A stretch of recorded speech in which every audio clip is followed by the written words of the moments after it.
here's how the games would be spread out. Do you notice a difference there?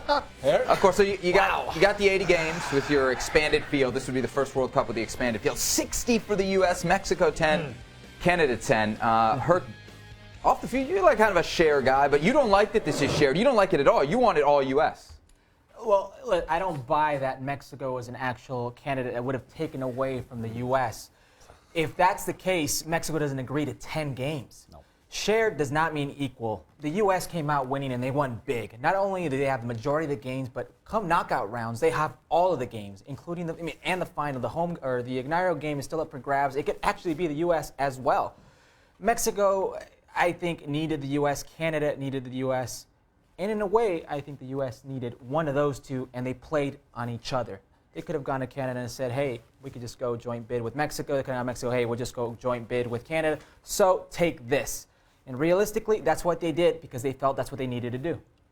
I'm not so sure that the U.S. needed anybody. I think the U.S. come out of this looking the best for a number of reasons. One, because of the 60 games. Secondly, just in terms of image and in terms of PR and doing the partnerships.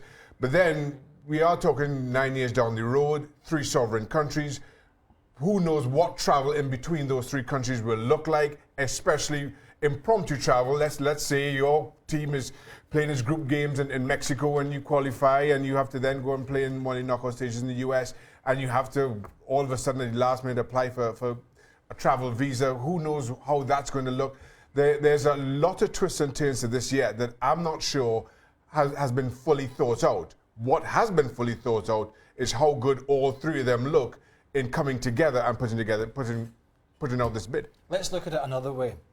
This World Cup is going to be the first 40-18 World Cup. So it's going to be the most watered down World Cup and diluted World Cup ever. Plus the travel.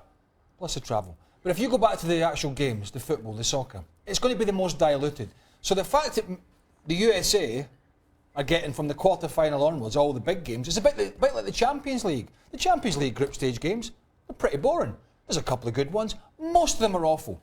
So Mexico getting those 10 games, or Canada getting those 10 games, they're getting a watered-down version of the early stages, most likely with some of the weakest teams around the world. There's only one winner in this, and that's the US. Why Mexico in particular would agree to get the crumbs of the biggest soccer tournament in the world staggers me.